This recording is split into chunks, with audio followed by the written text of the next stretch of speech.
nothing ever will. Tried to stay sober, tried to stay clean. Wake me when it's over, like a bad dream. Mama doesn't come. Harry Potter and the Portrait of What Looks Like a Large Pile of Ash. Chapter 13. The Handsome One.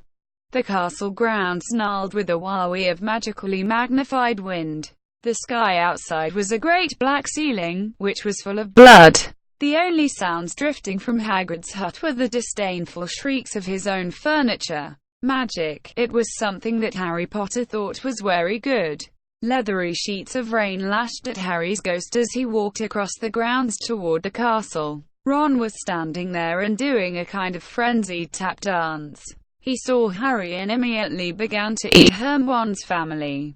Ron's Ron shirt was just bad as Ron himself. "If you two can't clump happily, I'm going to get aggressive," confessed the reasonable Hermione.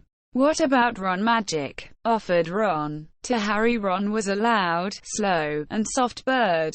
Harry did not like to think about birds. "Death Eaters are on top of castle," Ron bleated, quivering. Ron was going to be spiders. He just was. He wasn't proud of that.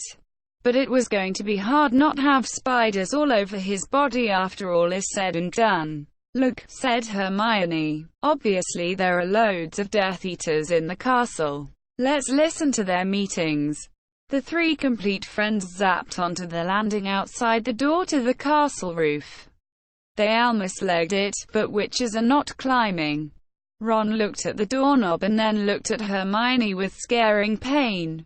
"I think it's closed," he noticed. "Locked," said Mr. Staircase, the shabby-robed ghost. They looked at the door, screaming about how closed it was and asking to be replaced with a small orb.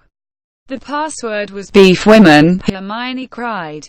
Harry, Ron and Hermione quietly stood behind a circle of Death Eaters who looked bad. "I think it's okay if you like me," said one Death Eater. "Thank you very much," replied the other. The first Death Eater confidently leaned forward to plant a kiss on his cheek. "Oh, well done," said the second as his friend stepped back again. All the Death Eater clapped politely. Then they all took a few minutes to go over the plan to get rid of Harry's magic. Harry could tell that Voldemort was standing right behind him. He felt a great overreaction. Harry tore his eyes from his head and threw them into the forest. Voldemort raised his eyebrows at Harry, who could not see anything at the moment. "Voldemort, you're a very bad and mean wizard," Harry savagely said.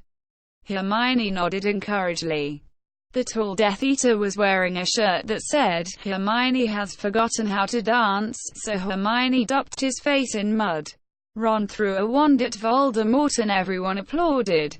Ron smiled. Ron reached for his wand slowly.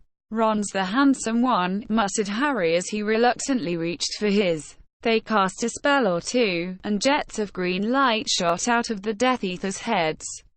Ron flinched. "Not so handsome now," thought Harry as he dipped Hermione in hot sauce. The Death Eaters were dead now and Harry was hungrier than ever been. The great hall was filled with incredible moaning chandeliers and a large librarian who had decorated the sinks with books about masonry. Mountains of mice exploded. Several long pumpkins fell out of McGonagall. Dumbledore's hair scooted next to Hermione as Dumbledore arrived at school. The pig of Hufflepuff pulsed like a large bullfrog. Dumbledore smiled at it, and placed his hand on its head. "You are Hagrid now. We're the only people who matter. He's never going to get rid of us." Harry, Hermione and Ron said in chorus. The floor of the castle seemed like a large pile of magic. The Dursleys had never been to the castle and they were not about to come in. Harry Potter and the Portrait of What Looked Like a Large Pile of Ash. Harry looked around and then fell down the spiral staircase for the rest of the summer. "I'm Harry Potter," Harry began yelling. "The Dark Arts better be worried. Oh boy." Written by botnik.org.